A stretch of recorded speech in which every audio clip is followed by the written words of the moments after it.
Allez-y. Moi, j'ai comme l'impression que Ouais. ça fait partie d'un mécanisme de sabotage, un mécanisme de créer plusieurs fronts problématiques et après proposer une solution et ensuite, lorsqu'il y aura dialogue, vous avez beaucoup de choses à peut-être demander où chacun devrait faire des concessions. Ce qui est en train de se passer pour moi, c'est soit, c'est-à-dire on veut vraiment provoquer ou en réalité on a moins de considération pour que les choses marchent convenablement.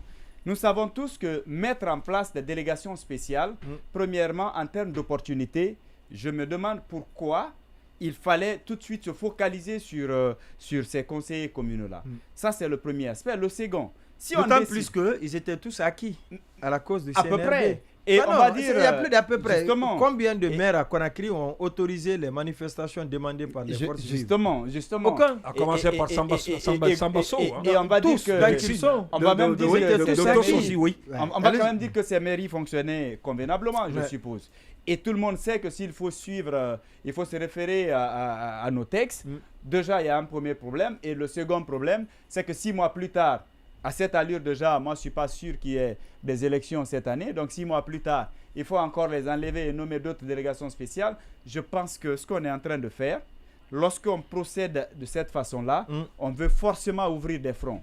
Sinon, l'on se rappelle de cet accord qui a été signé avec le RPG entre le RPG Arc-en-Ciel et l'opposition républicaine d'alors. Ouais. Ça a permis un peu de calmer les jeux et ça a permis aux acteurs politiques de se retrouver dans la chaîne, parce que c'est de cela qu'il s'agit. Dans la gestion. Quand on connaît un peu le rôle que ces conseillers pourraient jouer, parce que c'est plus de 338, donc ça veut dire que si on contrôle le schéma de la base au sommet de cette manière-là. Non, c'est plus de 400, hein, c'est plus de justement, 400. donc ça sous-entend qu'en le faisant, surtout que c'est eux-mêmes qui vont nommer, je vais parler du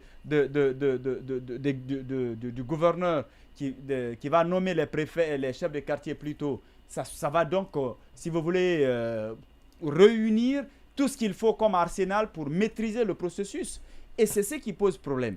Si les forces vives, ou en tout cas les acteurs politiques, acceptent que ces délégations spéciales soient installées conformément même aux dispositions prises par le CNRD, c'est quand même accepter de mettre le doigt dans l'œil, parce qu'après tout, ce serait en tout cas se donner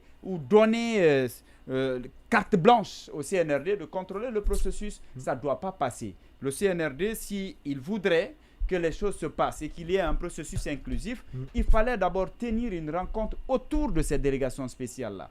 Qu'on explique aux véritables concernés, voilà, on est à tel niveau, leur mandat s'est déjà expiré, on a envie de nommer la délégation spéciale, qu'est-ce que vous proposez?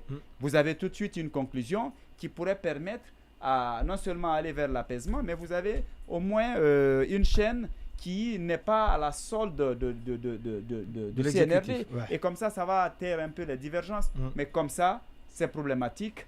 La démarche pose problème. Et la finalité, on sait qu'il y a une certaine volonté de contrôler tout ce qui va se passer en termes de processus électoral.